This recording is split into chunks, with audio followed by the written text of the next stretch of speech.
അതായത് അഹമ്മദാബാദ് വിമാന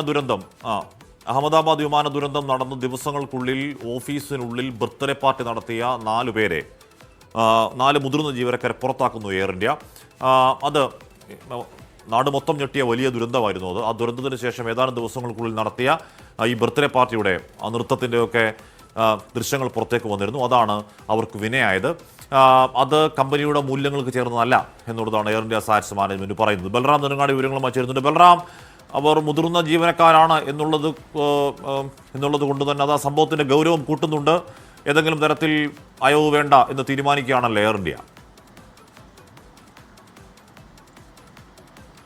തീർച്ചയായും ഹാഷ്മി, ലോകത്തെ തന്നെ നടുക്കിയ ഒരു വിമാന ദുരന്തമായിരുന്നു അഹമ്മദാബാദിൽ 274 പേരുടെ ജീവനെടുത്ത എയർ ഇന്ത്യ വിമാന അപകടം. ഈ അപകടം നടന്ന് ഇതിനെ സംബന്ധിച്ചുള്ള അന്വേഷണങ്ങൾ പുരോഗമിക്കുകയാണ്.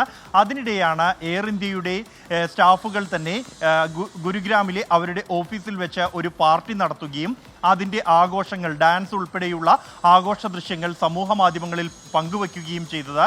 ഇതിനെതിരെ വ്യാപകമായ വിമർശനങ്ങൾ സമൂഹ മാധ്യമങ്ങളിൽ ഉൾപ്പെടെ ഉയർന്നിരുന്നു. തുടർന്നാണ് എയർ ഇന്ത്യ ഇവർക്കെതിരെ നടപടി എടുത്തിരിക്കുന്നത്. എയർ ഇന്ത്യയുടെ സംയുക്ത സംരംഭമായ AI സാറ്റ്സ്, എയർ ഇന്ത്യയുടെ ഗ്രൗണ്ട് സ്റ്റാഫുകളിലെ ഈ കമ്പനിയുടെ കീഴിലാണ് വരുന്നത്. ഈ കമ്പനിയിലെ മുതിർന്ന 4 ജീവനക്കാർക്കെതിരെയാണ് എയർ ഇന്ത്യ നടപടി സ്വീകരിച്ചിരിക്കുന്നത്. ഇവരോട് രാജി എഴുതി വാങ്ങുകയായിരുന്നു കമ്പനി എന്നാണ് നിലവിൽ പുറത്തുവരുന്ന വിവരം. കൂടാതെ ഈ നടപടിയെ, ഓഫീസിൽ ഇത്തരത്തിൽ ആഘോഷ പാർട്ടി സംഘടിപ്പിച്ച നടപടിയെ എയർ ഇന്ത്യ ശക്തമായ ഭാഷയിൽ തന്നെ അപലപിക്കുകയും കൂടാതെ ഇത് കമ്പനിയുടെ മൂല്യങ്ങൾക്ക് നിരക്കുന്നതല്ല എന്ന പ്രതികരണം നൽകുകയും ചെയ്തിരിക്കുന്നു. സമൂഹ മാധ്യമങ്ങളിൽ ഉൾപ്പെടെ ഉയർന്ന വിമർശനങ്ങളുടെ പശ്ചാത്തലത്തിലാണ് ഇത്തരത്തിൽ ശക്തമായ ഒരു നടപടി എയർ ഇന്ത്യയുടെ ഭാഗത്തു നിന്നും ഉണ്ടായിരിക്കുന്നത്. ഹാഷ്മി.